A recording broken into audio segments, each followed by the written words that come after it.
initiative, I would say.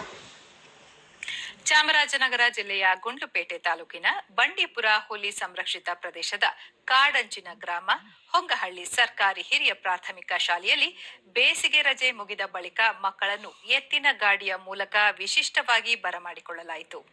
ಶಾಲಾ ಪ್ರಾರಂಭೋತ್ಸವ ಕಾರ್ಯಕ್ರಮ ಹಾಗೂ ವಿಶೇಷ ದಾಖಲಾತಿ ಅಭಿಯಾನದ ಹಿನ್ನೆಲೆಯಲ್ಲಿ ಶಾಲೆಯನ್ನು ತಳಿರು ತೋರಣಗಳಿಂದ ಸಿಂಗರಿಸಲಾಗಿತ್ತು. ವಿದ್ಯಾರ್ಥಿಗಳನ್ನು ಸಿಂಗರಿಸಿದ ಎತ್ತಿನ ಗಾಡಿಗಳಲ್ಲಿ ಕೂರಿಸಿಕೊಂಡು ಗ್ರಾಮದ ತುಂಬೆಲ್ಲ ಮೆರವಣಿಗೆ ನಡೆಸಿ ಶಾಲೆಗೆ ಬರಮಾಡಿಕೊಳ್ಳಲಾಯಿತು. ಶಾಲೆಗೆ ಆಗಮಿಸಿದ ಪ್ರತಿ ವಿದ್ಯಾರ್ಥಿಗೆ ಗಿಡ ನೀಡಿ ಸ್ವಾಗತಿಸುವ ಜೊತೆಗೆ ಸಿಹಿಯೂಟವೂ ನೀಡಲಾಯಿತು.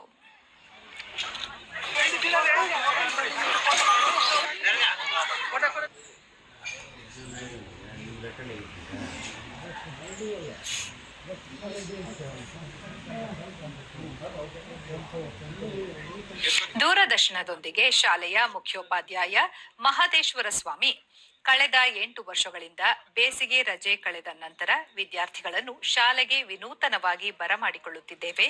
ಈ ಬಾರಿಯೂ ಶಿಕ್ಷಕರು, ಎಸ್ಡಿಎಂಸಿ ಸದಸ್ಯರು ಮತ್ತು ಗ್ರಾಮಸ್ಥರ ಸಹಕಾರದೊಂದಿಗೆ ಮಕ್ಕಳನ್ನು ಎತ್ತಿನ ಗಾಡಿಯಲ್ಲಿ ಕೂರಿಸಿ ಮೆರವಣಿಗೆ ಮಾಡುವ ಮೂಲಕ ಅವರಲ್ಲಿ ಪರಿಸರ ಪ್ರಜ್ಞೆಯ ಕುರಿತು ಅರಿವು ಮೂಡಿಸಲಾಯಿತು ಎಂದರು. ಇಡೀ ಗ್ರಾಮವೇ ಒಂದು ಕೈ ಜೋಡಿಸ್ತಕ್ಕಂಥ ಒಂದು ಪ್ರತಿಯೊಬ್ಬರು ಸಹಕಾರ ಒಂದು ಕೊಡ್ತಾ ಇದ್ದಾರೆ. ಹಾಗೆ ನಮಗೆ ಬಹಳ ಸಂತೋಷ ಆಗ್ತದೆ ಒಂದು ಶಾಲೆ ಪ್ರಾರಂಭ ಆದಂತ ಕ್ಷೇತ್ರ ಸಂಪನ್ಮೂಲ ಅಧಿಕಾರಿ ಶಿವಸ್ವಾಮಿ ಬೇಸಿಗೆ ರಜೆ ಮುಗಿದು ಶಾಲೆಗೆ ಆಗಮಿಸಿದ ಮಕ್ಕಳನ್ನು ಈ ಬಾರಿಯೂ ವಿಶೇಷವಾಗಿ ಸ್ವಾಗತಿಸಲಾಯಿತು. ಇದು ಶಾಲೆಯ ಮುಖ್ಯೋಪಾಧ್ಯಾಯರು ಸೇರಿದಂತೆ ಇಡೀ ಗ್ರಾಮ ಕಳೆದ ಹಲವು ವರ್ಷಗಳಿಂದ ಈ ಪದ್ಧತಿಯನ್ನು ಅನುಸರಿಸಿಕೊಂಡು ಬರುತ್ತಿದೆ ಎಂದರು.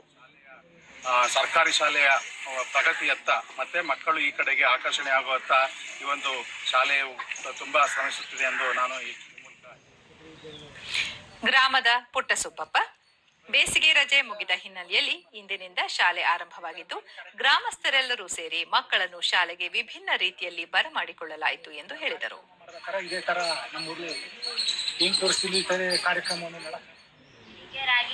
ವಿದ್ಯಾರ್ಥಿನಿ ಭಾನುಪ್ರಿಯ ಕಳೆದ 50 ದಿನಗಳಿಂದ ಬೇಸಿಗೆ ರಜೆ ಇತ್ತು. ಈಗ ಶಾಲೆ ಆರಂಭವಾಗಿದ್ದು ಶಾಲೆಗೆ ಬರಲು ಉತ್ಸುಕನಾಗಿದ್ದೇನೆ ಎಂದರು. ದಿನ ನಮ್ಮ ಶಾಲೆ ಪ್ರಾರಂಭವಾಗಿರುವುದರಿಂದ ಸಿಹಿ ಊಟ ವಿತರಿಸಿದರು. ನಾನು ಇನ್ನು ಮುಂದೆ ತಪ್ಪದೆ ಶಾಲೆಗೆ ಕಡ್ಡಾಯವಾಗಿ ಬರುತ್ತೇನೆ. ಮತ್ತೋರ್ವ ವಿದ್ಯಾರ್ಥಿನಿ ಸ್ನೇಹ ರಜೆಯ ಅವಧಿಯಲ್ಲಿ ಮನೆಯಲ್ಲಿ ಆಟ ಪಾಠದಲ್ಲಿ ನಿರತರಾಗಿದ್ದೇವೆ.